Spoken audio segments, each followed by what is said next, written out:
Bonjour à tous, aujourd'hui on va positionner donc un iPad téléchargé PNG en 2D sur une table en 3 dimensions pour faire de la fausse 3D avec une petite animation HUD par-dessus, donc des cercles un peu futuristes type Iron Man.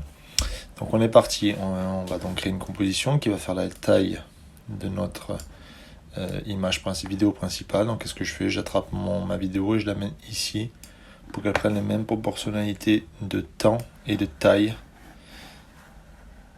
que la vidéo. Ensuite, je vais aller ici dans la fenêtre suivi. Si vous ne l'avez pas, on va dans ici, fenêtre, suivi, et je clique pour la mettre en place. Je vais venir appuyer sur approche caméra. Selon votre processeur, ça va mettre plus ou moins de temps. Cette approche caméra m'a traité tout un tas de points qui sont des points de repère sur lesquels je vais devoir venir piocher pour essayer de trouver la surface la plus plane possible de l'endroit sur lequel je veux poser mon iPad. J'ai la possibilité nativement de choisir un point qui est triangulé entre 3 points directement par After Effects, où je peux, en restant cliqué sur le clic gauche de ma souris, venir sélectionner tout un tas de points pour qu'il me fasse une triangulation de tous ces points-là et je retrouve un axe qui semble cohérent. Je peux à tout moment venir ici sur la taille de la cible et l'agrandir pour voir ce que ça donne. Je fais un clic droit et je viens définir le plan au sol et l'origine. Définir le plan au sol et l'origine, qui me permet d'annoncer que ça sera l'axe de travail, cette notion plane, et le niveau 0 de travail, comme si c'était le sol de tous les éléments que nous allions mettre en place. Puis je vais refaire un clic droit et créer un solide des caméras qui va me permettre de créer un rectangle bleu qui est annoncé comme un solide que je vais renommer marqueur, mais également une caméra de suivi qui va, si tout s'est bien passé, suivre exactement le mouvement que j'ai réalisé avec ma caméra. J'ai donc une fausse caméra qui a été créée qui vient épouser les formes de mes mouvements que j'ai fait concrètement. Et j'ai pour m'aider ce petit repère qui sera aussi la zone de base de tous les éléments que nous allons poser par la suite. Pour avoir encore un peu plus de repères, je vais aller cliquer sur mon marqueur, aller dans les effets ici et chercher l'effet grille. Dans générer effet grille, je double-clique. Une grille a remplacé ce marqueur. Je vais agrandir légèrement ses bordures pour le voir mieux et je vais changer sa couleur juste pour qu'on puisse travailler un peu plus sainement sur le contraste. Et ce que je vais faire pour bien être sûr que mon point de suivi ainsi que la planéité de mon plan est bien réalisé, je vais venir tourner ce marqueur sur l'axe Z,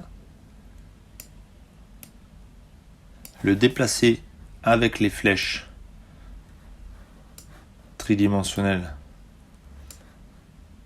pour essayer de venir épouser parfaitement les formes de la table, agrandir sur tous les axes, et continuer un petit peu à jouer sur la rotation pour venir épouser un maximum les formes de l'angle de ma table.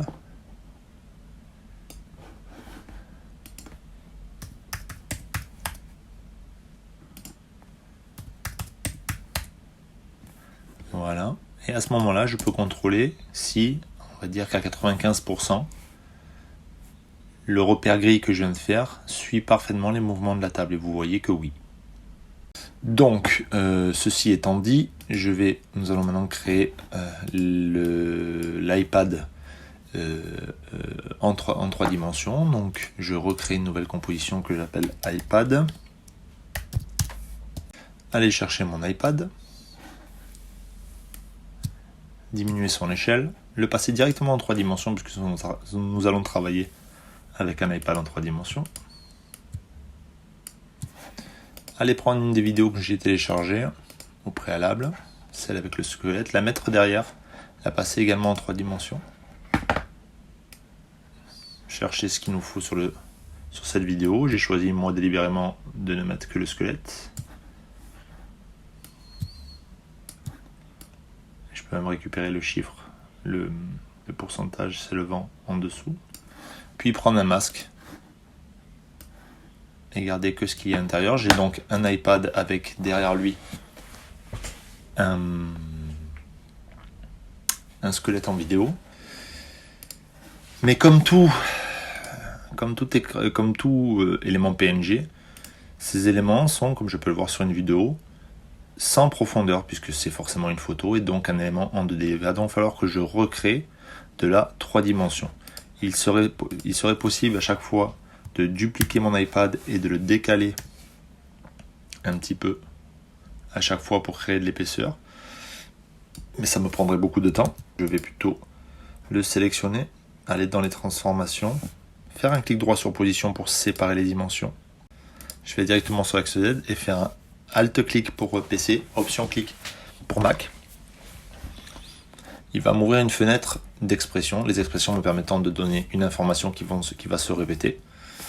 Et je vais taper comme expression index astérix correspondant à fois 0.5. Je viens donc de lui demander, et je n'appuie pas sur entrée, je sors. Je viens donc de lui demander que dès que la position des futurs iPad que je dupliquerai va changer au niveau de son index, il se multipliera par 0,5 pixels sur l'axe Z, donc sur sa profondeur. Je n'ai plus qu'à fermer la petite fenêtre de transformation et dupliquer mon iPad trentaine de fois. Je vais juste récupérer ma vidéo et la mettre derrière le premier. Si je passe sur une vue personnalisée, je m'aperçois que j'ai bien récupéré avec l'outil. C'est une épaisseur d'iPad trichée, si je peux me permettre. L'iPad est terminé. Je rebascule dans ma composition image 8932. Je vais aller chercher ma composition iPad, la mettre à l'intérieur de celui-ci. On va la mettre devant pour qu'on le voit. Et on voit qu'aujourd'hui, elle est en 2D. Même si nous avons travaillé en 3D, nous n'avons pas donné l'information dans la composition image 8932 que cet iPad devait conserver les proportions 3D qu'il avait dans sa composition elle-même, mais également lui signifier qu'on voudrait également travailler dans cette composition en 3 dimensions. Pour faire simple, pour lui dire que la composition iPad est une composition avec des éléments 3D, je vais venir cliquer sur le soleil à côté du bonhomme qui a le nez sous la terre. Il va donc faire une chose, passer en 3 dimensions, et comme la caméra de suivi et le marqueur ont été créés, il va venir poser l'iPad en 3 dimensions au niveau de la zone qui a été le repère du sol ainsi que du mouvement. Donc ce qu'il va falloir faire, c'est déjà recliquer ici en disant à l'iPad que même si la composition est en 3 dimensions, j'aimerais intervenir dans celle-ci également en 3 dimensions. Je vais agrandir mon échelle pour qu'il y ait une taille décente, et je vois qu'à ce moment-là, si j'augmente un petit peu l'échelle, si j'augmente un petit peu le viewer, je m'aperçois que ma grille traverse mon iPad alors que celle-ci devrait être au sol de celui-ci. Donc techniquement parlant, ça veut dire que si mon iPad, je veux qu'il bouge exactement comme la table, donc comme la grille, il va falloir que cette grille vienne effleurer le point le plus bas de mon iPad. Ce que je vais faire avant toute chose, c'est que je vais aller chercher avec cet outil le point d'ancrage de l'iPad et le descendre au plus bas de ce qui m'intéresse. Sous-entendu que dès que j'aurai trouvé la position parfaite pour le mouvement, je pourrai à tout moment faire grossir, tourner l'iPad sans que celui-ci ne bouge du point initial 0. Je vais donc faire tourner de moins 90 degrés sur l'axe X pour qu'il vienne se poser directement sur la table et avoir un aspect et faire croire au fait que l'iPad est posé sur la table. Il ne me reste plus qu'à maintenant déplacer mon iPad. On va essayer de recouvrir la totalité de cette feuille, le faire tourner sur l'axe Z sur lui-même, puis agrandir son échelle, puis repositionner celui-ci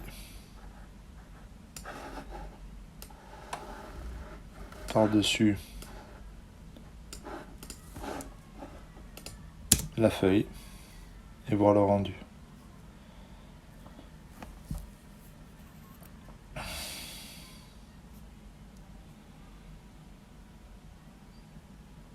Ceci étant fait, je vais aller chercher calque et style de calque, poser une ombre portée. Je vais aller chercher, ceci étant fait, je vais aller chercher, cliquer sur l'iPad, aller chercher dans calque, style de calque, ombre portée, pour simuler l'emprise au sol, emprise sur la table de l'iPad, appelée l'occlusion.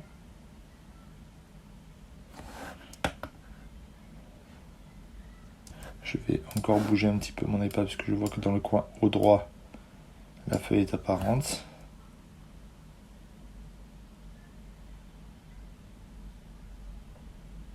Voilà. Puis je vais aller chercher mon premier HUD, le mettre devant l'iPad, le renommer HUD, aller dans mode, cliquer sur écran pour enlever toute la zone noire qui apparaît dans cette vidéo principale, puis le passer en 3 dimensions. On voit qu'il s'est donc posé de nouveau sur la zone dont on avait choisi qu'il soit la zone référence. Si je le monte un petit peu, je gonfle son échelle et que je gonfle son échelle, je m'aperçois qu'il bouge de la même manière que mon image, que ma vidéo de base. Je n'ai plus qu'à lui donner, comme pour l'iPad, une rotation sur X de moins 90 degrés, puis de le monter et essayer de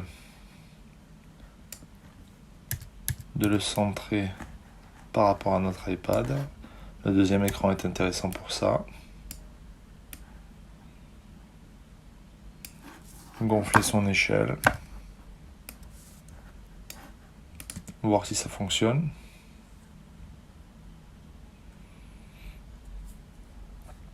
Apparemment ça fonctionne. Je vais aller chercher donc mon deuxième HUD. Le mettre devant. Le renommer HUD 2. Celui-ci ayant un background pas vraiment noir, je vais en préalable aller chercher l'outil ellipse pour créer un masque autour de celui-ci. Raccourci clavier B. Pour ne récupérer que le centre, je vais également adoucir les contours pour que quand nous passions en écran, nous ne voyons pas les arêtes du calque. Comme le calque précédent, je passe en écran, je passe en 3 dimensions, je passe sur l'échelle, augmente l'échelle, contrôle que ça marche bien pour l'instant, c'est le cas, puis passe sur la rotation sur X, lui donne moins 90 comme référence, puis je viens le repositionner un peu plus haut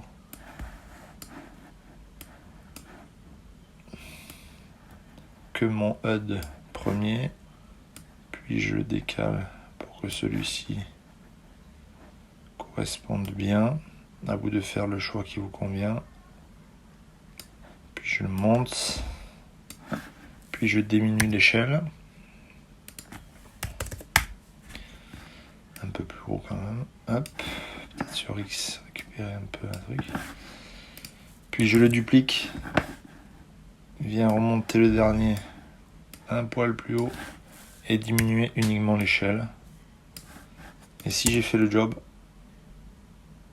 tout fonctionne et suit exactement le mouvement. Il ne me restera plus qu'à créer une animation avec des points clés sur l'axe bleu. Pour ma part, je vais faire monter le premier de l'iPad, puis les deux autres dans la foulée du premier HUD.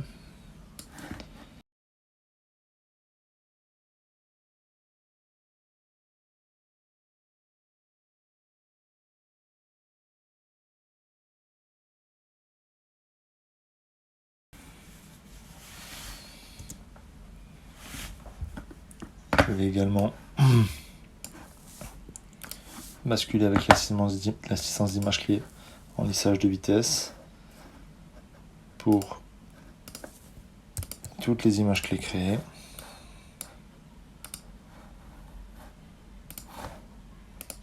Deux par la même.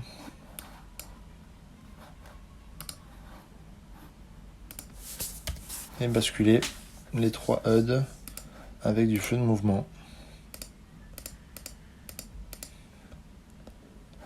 Ainsi que l'iPad s'il est nécessaire. Non, il n'est pas nécessaire.